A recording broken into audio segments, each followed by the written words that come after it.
As we said, President-elect Obama is full steam ahead on his transition. But what about the Republicans, the loyal opposition? What are they doing now, and what should they do next?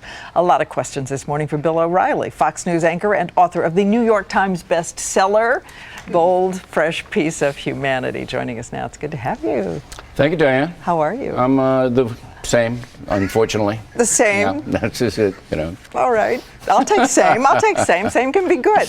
All right. We have 6 days now of a president-elect, one press conference. What have you learned about him? Look, I haven't learned anything in the 6 days, but I've studied Obama now for about a year, and I think he's a brilliant man. And I don't say that with any kind of hesitation. But he was elected for one reason and one reason only, and that is to get this economy back in shape, all right? American people are angry, and they're fearful. And that's why McCain lost, because he couldn't tap into that anger. He couldn't tap into the fear. So what he does now, what Obama does now, is basically learn as much as he can about the horror of what happened, the big mortgage con, and then try to figure out a way to stabilize it. So that's where we are right now with him. Yeah, you might get some argument from some people, though, that he was elected for more than that. But they'd be wrong, Diane. See, they would be wrong. Well, what I'm telling you I'll is, let you want to call them personally. I'll give you their phone numbers. Call your guys. All the exit polls said, every single exit poll said. Number one issue. Number one. No question. Way more than anything else. No question. But let me ask you this. In your book, A Bold, Fresh Piece of Humanity, you have advice for voters. It says, don't count on the government for anything. Right. And always vote for the person who will do the least harm. Did Americans do that? I don't know. It's impossible to say what Barack Obama is going to do. He's getting a lot of pressure from the far left. If he gives into that, it's going to be a disaster. Big ad today in the New York Times, ACLU, move on last week, put out a press release. What Obama has to do is he has to stabilize the economy.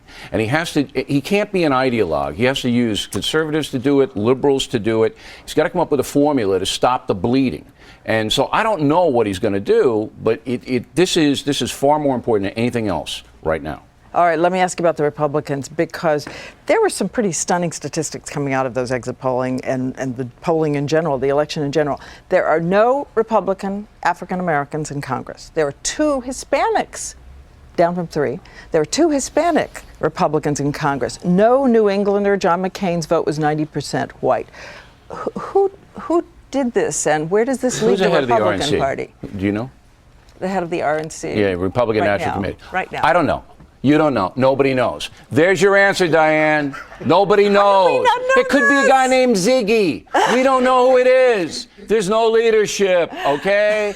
You know who's in charge? Does anybody know here? No one knows, okay? It's about us. Now, if you have a party without a leader, that's not a good thing, okay? So, you have So they have no leadership, no recruiting, no anything, no outreach, no buffet, nothing. And that's what happens. No buffet. Okay, you, Bill O'Reilly, have 3 doors. Behind one door is Sarah Palin. Yeah. Behind one door is Newt Gingrich. Behind one door is Mitt Romney. Which one do you choose to lead this next chapter of the Republican I'm not going to Party? answer that question because it's. Come on. No, I'm not. I mean, look. Why not? Gingrich is a very smart tactician.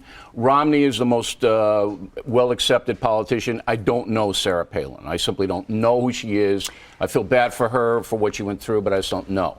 But what they need to do, the Republican Party, is reorganize, because it's just a scattered party now. It's all over the place. And they lost because people blame the economy on President Bush. Simple. It's simple. Let me play one quick clip of Sarah Palin talking about the news reports that she didn't know that Africa was a continent. Right. And here is a clip, including what she was saying about Fox News journalists. Taken out of context, and that's cruel. It's mean-spirited. It's immature. It's unprofessional. And those guys are jerks if they came away with it, taking things out of context, and then tried to spread something on national news that's not fair and not right. 15 seconds. Jerks? Yeah, I mean, For what she reporting said it that was, way? yeah. Well, look, the McCain people harpooned her.